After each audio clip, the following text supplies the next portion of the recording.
I'm just talking about squash.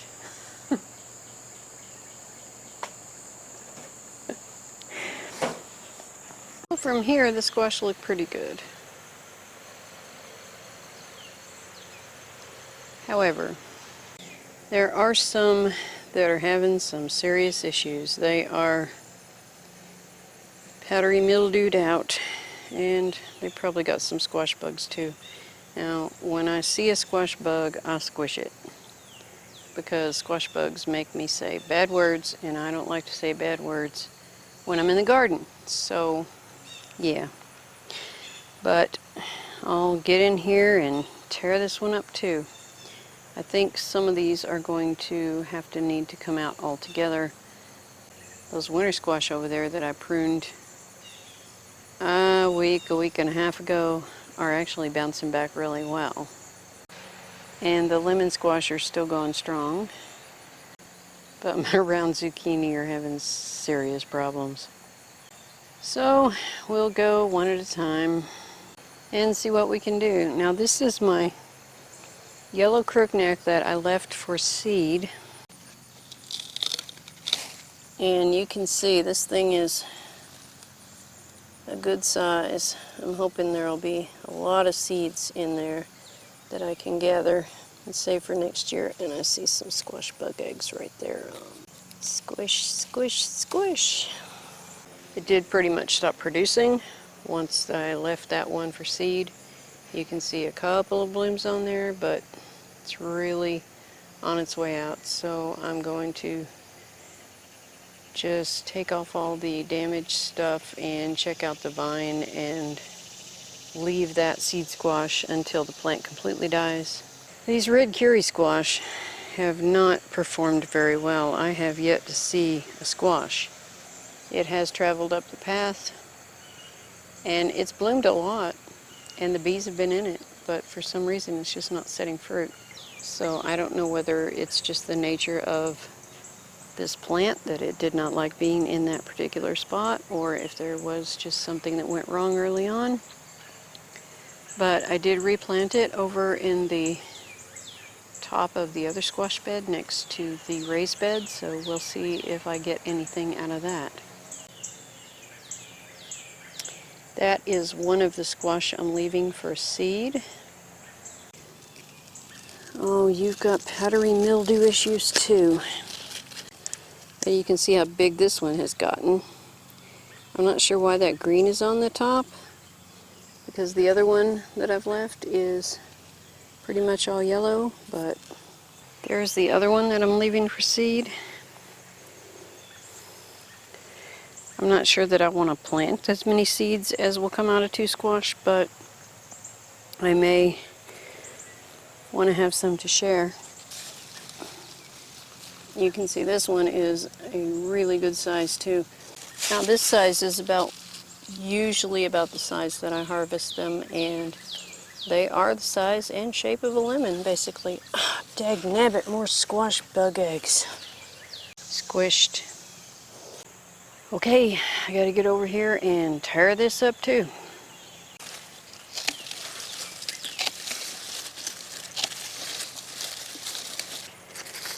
Well, y'all won't eat my squash. Oh, there's two plants here.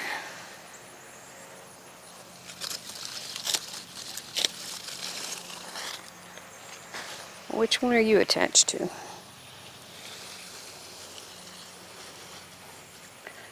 Okay. Let's see if we can move you back over this way without breaking you. There you go. Oh, more bug eggs. Seriously. Hate you. How come you're not guarding the garden against these squash bugs? Huh? Yeah? If you say so, dude. Oh boy.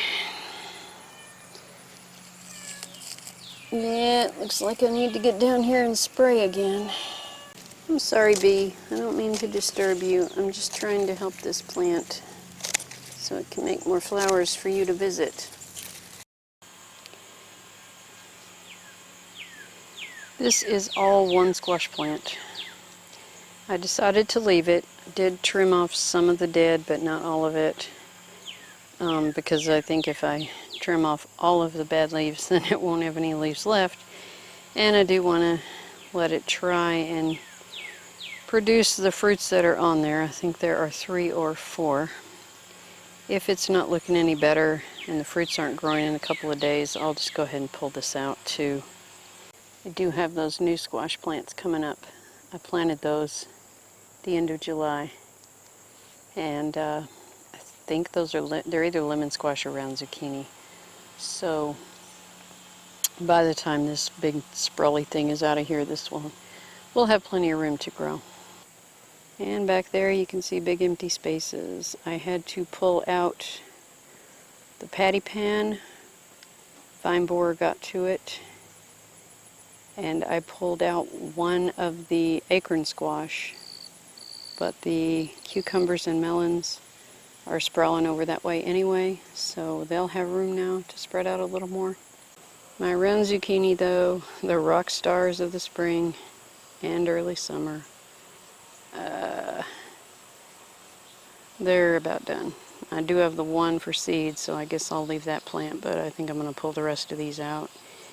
I took out the small wonder vines. They were not producing anymore, and they were taking up a lot of space. You can see this whole area that was filled up with those 2 vines. And I planted some jelly melons. Jelly melons are right there. The Bakito squash is gone. This is the vine that was supposed to be the Cherokee Tan, which made the fruit that looked like a butternut. It's making another fruit that looks like a butternut. But I want to show you all this. When I set the seedling out for that pumpkin, I put it right there. This vine has traveled up and around, up and around. What I just showed you is the tail end that started over here, that rooted itself, and so I cut off the dead part between there and here, and that part is still growing and still blooming and still making fruit. This is part of it. It's all the way over there. It's making a fruit. There it is, and you can see that there's no vine attached to that main stem anymore for this part of it. It has just rooted itself all along here, come across the tomato patch, and started to curve back around. I have never seen anything like this pumpkin vine. Here's another part of it. This is behind the trellis in the back part of the garden. It also has a green fruit on it. So what started out as one little seedling has ended up more or less as 3 separate plants that have just kind of gone where they wanted to go. So, in the interest of space saving, now I don't think there's any way to trellis this thing if I grow it again, because it's just going to do what it's going to do. But if I plant it again, I think I will just put it in the pumpkin patch down there by itself, and then it can just let her rip wherever it wants to go. I'm seriously blown away by this thing. So what was once my lush jungle of pumpkins and squash plants is looking pretty bare.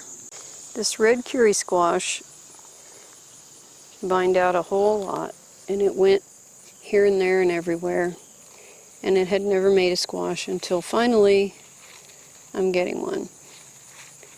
I trimmed off about half of this vine, and I took out one of the other plants because it was just dying back and not doing anything. I'm going to leave that one until it's mature, and then this plant is coming out. These lemon squash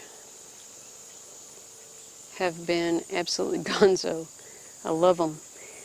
They produced extremely well, and I had left a couple that I was going to harvest for seed, and the vines looked like they were dying back. So I pulled the 2 that I had for seed and set them aside to cure, and I hope I did that in time and they're not like the round zucchini where I blew it with the seed saving. If so, I will have other seeds that I have to buy, but I'm hoping that my seed saving works. Anyway, I pulled those that I was saving for seed, and I was going to give it another day to come back and do the cleanup because I had that on the agenda. And when I came down here the next morning to tear them out, they were blooming again and making more squash. So they're still here. These honeybear acorn squash have also been pretty amazing. For some reason, the bugs more or less left them alone until the other plants were gone. They have started to come over here now. In fact, I see a couple that need squishing. But up until now, they have been fine. I don't think I've ever seen a squash before that was resistant to bugs this way. And they're still blooming, and they're making several squash.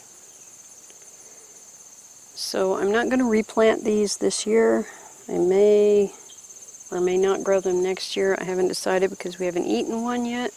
Unless the flavor is significantly different from the other squash, I may not grow them again next year. But there are a couple things I like about these. Bug resistance and disease resistance being one of them. Now, I don't by any means consider myself an expert on squash. I do consider myself a lover of squash.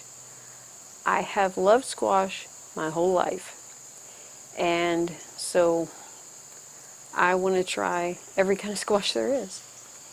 I have my old favorites, but I want to see if there's something out there that I like just as much. I kind of want to narrow down my choices to what I really like best for several qualities. One is, of course, do they grow well? Do they produce well? And do I like them well enough to eat them every day? For summer squash, hands down, I would eat yellow crooknecks and lemon squash every day. Not a problem. Zucchini, I like zucchini, but I think they're better in things like breads, relishes, salsas, that kind of thing. They're better for me mixed with something else, or maybe put them in soup, something like that, because the flavor by itself is actually pretty, I wouldn't say bland, but level is the word I think of for some reason. Like there's no zing to it. That said, I do love zucchini, and my round zucchini were absolutely prolific and wonderful and tasty and easy to handle, and I would in a heartbeat grow those again. Yellow crookneck, of course I would grow those again. I'm really hoping that my seed saving efforts there are going to pay off. I've got it in the house and it is curing, so after it's cured for a while I'll see what it does seed-wise. So for the zucchini, I'm going to grow the round zucchini again. Next year I also have a golden zucchini that I'm going to try, but I'm not going to bother with the gray zucchini. It succumbed to vine borer very early on, and I'm not going to grow the Paquito squash unless the round zucchini fails, and then I'll have a backup because I have seeds for both of those. This is the one delicata that I got off of about 30 feet of vine. Really wasn't worth it to me. Now, I've never tasted this one, so if it has some kind of flavor that absolutely just knocks my socks off, I might consider growing it again, but it took up a lot of space for very little produce. Oh, there's a bug in my water. These are the spaghetti squash. I had two different kinds. This one is a small wonder. It was very productive, and we have eaten one of these, and it was really tasty, but the vine went crazy. It's just took up so much space. So if I can up my trellising game and these can be trellised, I would grow these again. This one is the Tivoli, and one of the really neat things about this one is not only is it a good delicious spaghetti squash, it has a bushing habit. It's a bush. It did not spread out and sprawl all over the whole garden like the small wonder did. Now this one did not produce as many, but they are about twice the size. So 2 for 1 maybe? I don't know. I'm still thinking about which one of these to grow again next year. Here is the honey bear, and although I haven't eaten one of these yet, like I said, I am going to have to cook this one because it's been sitting outside to cure and it's got bug bites. Which means if I don't cook it pretty soon, it's going to go bad, and then I'll never know what it tastes like. Now, one of the things I really liked about the honey bears was that they are also bushy rather than vining. The vine did go out a little bit, but it did not sprawl and go nuts, and it was also fairly disease resistant, and the bugs were leaving it alone, which was really amazing to me because I've never seen a squash that the squash bugs did not devour. So that is a big point in its favor. This is the, who knows what it is. This one came off that crazy, crazy vine that tried to take over the world. Now it looks like a butternut, but it's supposed to be a Cherokee tan. So if it's crossed, it should be delicious. I'll find out eventually, but I am going to save the seeds out of this. And whether or not I plant it next year depends on what else I decide to plant. One of the reasons that I have to figure out what I'm going to put where and how much space it's going to take up is because, of course, next year I want to grow different squash. Even though the sunshine squash were not too productive, we ate one and it was delicious. It was very pumpkinish. And I think that that could be trellised if I have room on the trellis. I did save the seeds, and it'll be up for debate. Maybe, maybe not. I also want to do the North Georgia Candy Roaster. I'm really looking for a winter squash that will store well and gets a lot of bang for my buck, so to speak. These are good size, so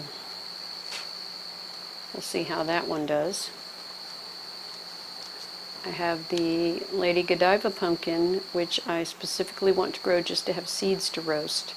Now, I have roasted pumpkin seeds in the past, just from regular pie pumpkins and jack-o'-lantern pumpkins, and they're tasty, but the shells can be kind of hard, and they're a little difficult to eat, and so if I can do the naked seeds, it might work better. I know they're delicious because I buy them sometimes, and they are fairly pricey, so that would be another benefit to growing them myself. I have no idea how much any of these are going to take up, though. I'm going to have to do some research and find out, and I'm definitely not going to be able to plant them in the back.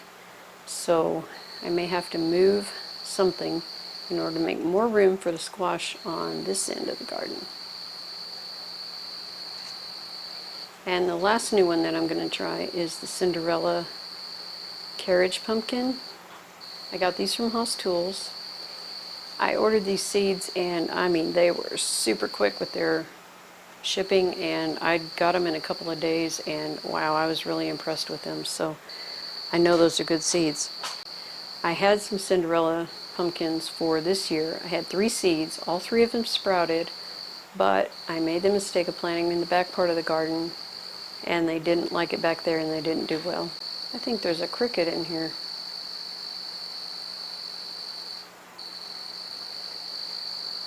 He's so loud. So I ended up with a pretty good assortment of squash, and I was very happy about that because last year my squash crop was an absolute disaster. I still want to try new things, but I am narrowing down my choices because, as I said, I have limited space. Now, if I do put the weed barrier down there, and I'm able to expand the patch a little bit where viney things can run a little easier, then I may do that and try something new, try something else. But I don't plan to buy any more seeds, and I don't plan to add anything new. Of course, if I'm going to the Heartland Homesteaders picnic on the 12th of September and getting involved in the seed swap there, who knows? But I can always save those for later if I need to. My spring garden plan is by no means finalized, but I do know that I want the lemon squash, the yellow crookneck squash, and the round zucchini again for summer squash. The winter squash I'm still debating, but right now I'm leaning toward the honey bear and maybe the sunshine if I can get a trellis up for it. But other than that, I still haven't decided about the rest of them. So, squash is always an adventure. The bugs have decimated pretty much all of the summer squash plants except for that lemon squash. And it'll be coming out pretty soon, and I'll be planting something there for fall as well. Probably lettuce or maybe more radishes or something like that. And I will start working on my spring garden plan to make room for all of my squash pretty soon. If you have a favorite kind of squash, or if you hate them, just let me know. I'm open for conversation about squash anytime. Thanks for watching, and thank you to all the new subscribers. Thank you to Duncan 1900 Homestead for the shout out the other night on the live at Living Miracle Homestead. And I'm really enjoying getting to know people and trying to get more involved in the community and trying to get back into life without my old buddy, my cat. I hope everyone's gardening is going well. I hope life is going well. Stay healthy, stay safe, and I'll see you in the next one.